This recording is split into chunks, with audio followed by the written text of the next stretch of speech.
This is a homeschool e-learning lesson on developing reading skills. Lesson 1, Skim reading. By the end of this lesson, you will know the 3 different types of reading skills that you need to develop as you work your way through the GCSE English course. You will understand specifically how to skim read a text, and you will be able to use skim reading techniques to identify the subject, the purpose, the audience and the form of a text, along with the key points that are being made in that text. So the 3 reading skills then. We have skimming, and that's the one that we're going to be concerning ourselves with in this lesson. Skim reading is a speed reading skill, and it's used to get a sense of what a text is about. It allows us to quickly get a general idea of what the text is about and what key points are being made in that text. We then have scanning. Now, scanning is a skill that we use to pinpoint specific details in a text. It's particularly useful in English exams where you're asked to provide specific quotes, or you're writing an essay and you're looking for quotes to use as supporting evidence. And then the 3rd type of reading is reading for meaning. This is the skill that we use to get beyond the surface, superficial meanings of text by examining the connotations, the suggested meanings of words, phrases and passages within text. And it's this reading for meaning that allows you to produce insightful essays where you're able to make perceptive comments about the deeper meanings of text. When we read, we actually use all 3 of these reading skills, and what you need to do as you work your way through the course is to be able to choose when to apply each particular reading skill. So for the rest of this lesson we are going to focus on skimming skills, and then there are other lessons teaching you how to scan and read for meaning effectively. Okay, so skim reading then, as I've said, it's a speed reading technique. We use it to get first impressions of the text, and if we're thinking about in an exam situation, what we're trying to do is to work out the subject matter, so what is the text actually about, the purpose, why has it been written, the audience, who is the intended group that this text has been written for, what particular interests are they likely to have, and what form, is it an article, a magazine, piece of fiction, what kind of text are we actually looking at. So speed reading technique to get first impressions of texts. To do that, what we need to do is to look at the text, and we need to read any headlines or titles there might be. If there are subheadings or chapter headings, we need to read those to get a sense of what's going on. And if there's an introduction or a little brief synopsis, we need to read that to try and see if we can contextualise the text. And by doing all those things, we get a generalised overview of the text. We begin to get a sense of what this text is about. Once we've read the headlines, the titles, the subheadings and the introduction, we then need to go on and read the topic sentences to identify the key points that are being made in that particular text. We don't want to get bogged down in the detail, but we do want to get an understanding of the key points that the writer is trying to make, and to do that we read the topic sentences. Topic sentences are the first sentence of each paragraph, and topic sentences introduce the topic, the subject matter of that paragraph, and they tend to link to each other as well to give structure to the piece of writing. And what we can do with the information that we gain from skim reading is to use that to write an effective summary of a text. So when you're asked to write a summary, you're generally asked to do it in your own words. They don't want you to quote from the text, and they don't want you to paraphrase the text or retell the story. What they want you to do is to write the key points that are being made in your own words. So if you've skim read the text, you're not going to make the mistake of quoting or using the language that the writer has used. It will be your own words, and it will be your interpretation, your summary of what that text is about. So what we're going to do now is to have a look at exactly how you would do that by going through the skim reading process for one particular text. Okay, on your screen you can see the sort of text that comes up on GCSE English exams. This one's actually from an old style course. It's a literary non-fiction text, and it's the sort of text that you might come up against when you're doing paper 2, the non-fiction and transactional writing paper, because one of those texts will always be literary non-fiction. And the first thing you need to do with those texts is to get a general sense of what they're about, and that's where you need to be using your skim reading skills. So what I'm going to do now is to show you how you would skim read a text just to get a general sense of what it's about before getting into the details and looking for quotes and that sort of thing. So the first thing we do is to read the information that's given to us. So we can see that we're told that the writer of this text sees Harold Larwood, a famous cricket player who was a fast bowler a long time ago. They both grew up in Nottingham, a coal mining city in England. So what information are we getting from that? What are we extracting from that? Well, we know the subject matter. This is going to be about a famous cricketer. We also know a little bit about the writer. We know that he grew up in the same place as the person he's writing about. They both grew up in Nottingham. We've got the setting. So it's a coal mining city. So we're talking about industrial England. And we're able to extract a little bit of information just from that detail that we're given at the beginning. So it's not written by the old cricketer, it's written about the old cricketer by a younger writer. We can see that the title is The Old Cricketer. So now we get into looking at the topic sentences. So if we take just the first topic sentence of this first paragraph, the old man laid his hand lightly on the gate of the cricket ground. Okay, so what are we learning from there? Well, the person that we're reading about is an old man.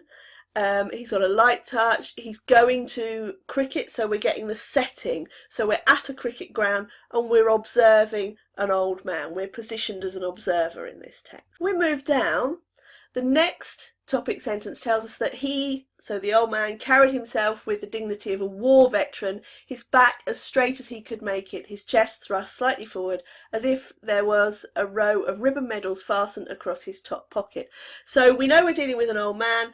This topic sentence is then telling us that he's dignified, that he's holding himself upright, he's quite proud, he's quite dignified, so he's not a sort of wizened, weak old man. So we're getting a sense of this person.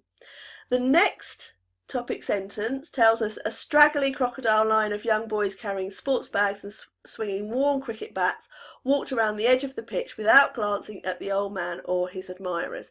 So that topic sentence is setting up a comparison, a juxtaposition between the dignity of the old man and the awe of the writer for this old man and the young boys that have come here to play cricket. They don't know who he is, so they don't pay him any attention. They don't realise that they're in the presence of greatness. So that's helping to set up this sense that this man, this old cricketer, his glory days have faded. He might have been amazing once, but actually now the younger generation don't really know who he is. So it's setting up the theme and the perspective of this text. We go on.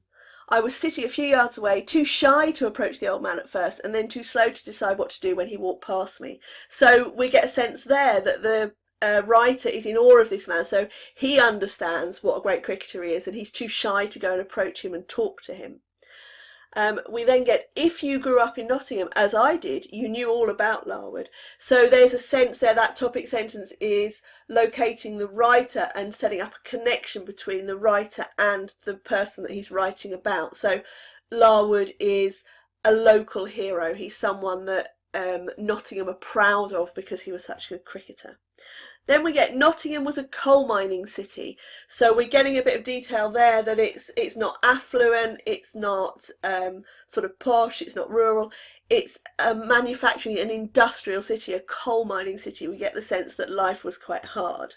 And then we get to the last topic sentence. When I saw him, it was difficult to connect the thinnish and short old man in front of me. He was nearly 73 by then, with a raw-boned fast bowler whom I'd read about. So he's linking the man that he sees in front of him, the old man. As we get older, we kind of shrink and shrivel and that sort of thing, and the younger man, the amazing fast bowler that he might have watched when he was younger, and trying to marry up the two. So if we take those topic sentences plus the information that we've got from the title of the text and that little synopsis that the example gave us, and we wanted to write a summary, what would we be able to say about this? Well, we'd be able to say that this text is written by somebody who has an interest in cricket. They've gone to watch a cricket match, and whilst there, they've seen one of their cricketing heroes, Larwood. The writer and Larwood both come from Nottingham. Nottingham is a coal mining city, but cricket is obviously quite important. And Larwood is a local treasure. He's a local celebrity there because of his cricketing prowess.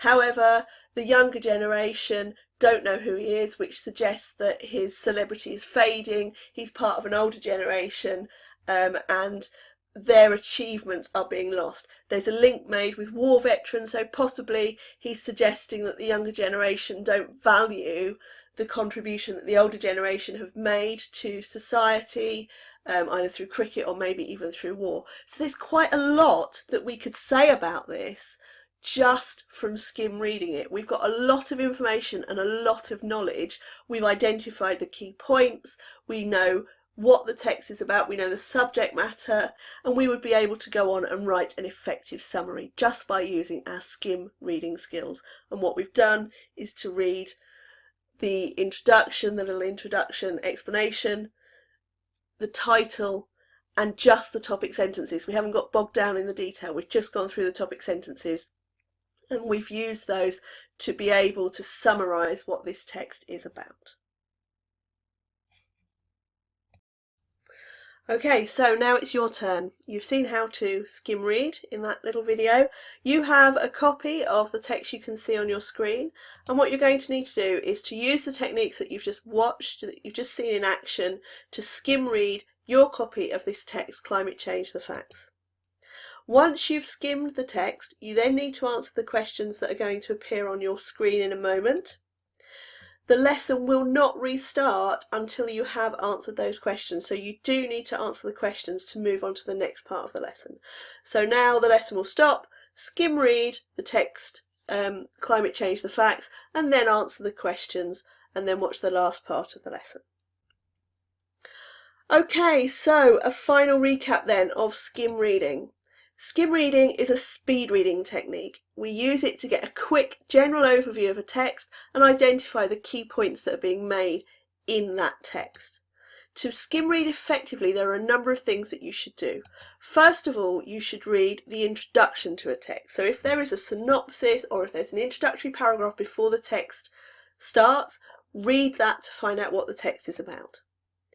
Then you need to read any headlines, titles, subheadings, chapter headings to try and get a sense of the subject matter of that text.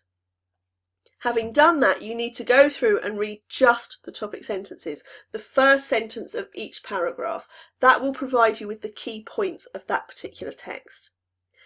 If you're asked to write a summary, which you're very likely to be asked to do in the exam, you will be asked to write it in your own words. That means they don't want you to copy the vocabulary from the text you're looking at. They certainly don't want you to quote. If you use skim reading techniques before you write that summary, you will be able to identify the key points and the general ideas, but you will avoid quoting or paraphrasing and getting bogged down in the detail of the text because you won't have read any of that. So skim reading is really useful for writing a summary in exams. So there we have skim reading. That's one of the 3 reading skills that you need to develop, and there are lessons on scanning and also on reading for meaning elsewhere in this course.